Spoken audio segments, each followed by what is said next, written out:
महाभारत के रण मैदान में जब करण और अर्जुन आगू पीछू खड़े होइन त कैसन माहौल रहीस। आव एला छत्तीसगढ़ी नाचा औ भरथरी के धुन में एक ठन कड़क जनूला और सुघर गीत के रूप में सुनथन। हे लगा पर अपना बाजला बुलंद करब औ मंदराजी बाजा के थाप माए गीत लगात जाव। करण अर्जुन युद्ध वरण छत्तीसगढ़ी पुरुष स्वर था सुमिरन करब कुरुक्षेत्र ला जहान रचे है खेल।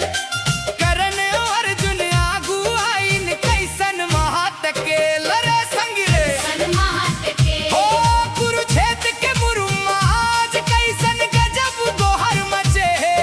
एक कोती अर्जुन ठाड़े है ओ कोती करण तीर कंचे है। धुर्रा उड़त है आकाश में धरती हा डगमग डोलत है। कायर मन के जीव काप गे वीर मन के लहू खौलत है।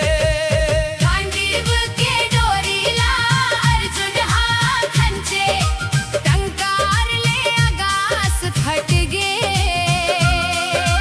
करण अपन बिजुरिया सन बान ला मारे सूरज के उजियार छट गे।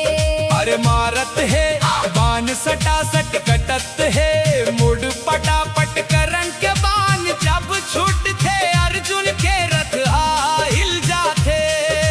कृष्ण कन्हैया रथला संभारे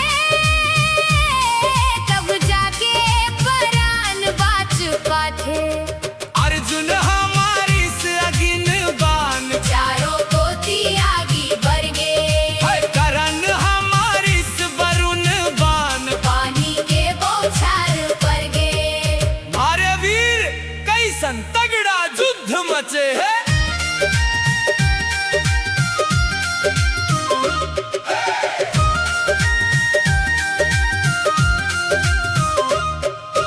भक्ति और साबित करम हाँ आगू आके खड़े हो गे। तरंग के रथ के चक्का हाँ धरती के भीतरों माँ खच गे। ओ धरती माता चक्का ललीलिस रथ हा थमक के रुके जी। महाबली करण के मोती हा पल भर भर भर भचक के जी। उतर के करना रथ ले नीचे बाहुबल ला पंतौलत है।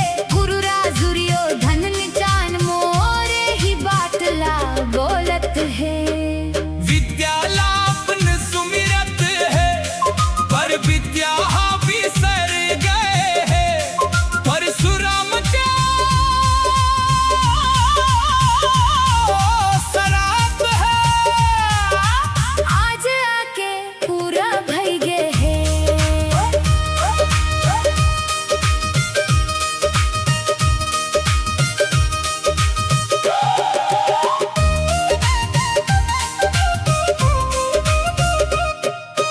कृष्ण कहिन सुन अर्जुन मिटान ऐसन मौका फिर नहीं आही।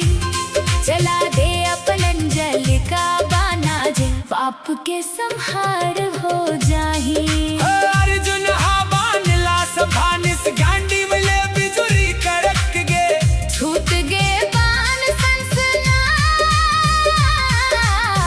करण के मुरहा कट गे। महान दानी महावीर करण धरती माँ भहरा के वीर गे। कुरुक्षेत्र के माटी माँ एक सुघर दिया बुझ गे। आकाश ले फूल बरसत है करण के नाम अमर हो गे।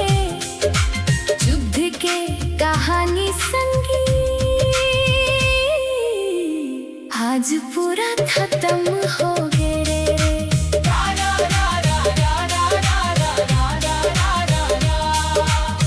करण जैसन जाने दुनिया में ना कोई हो ही ना आए।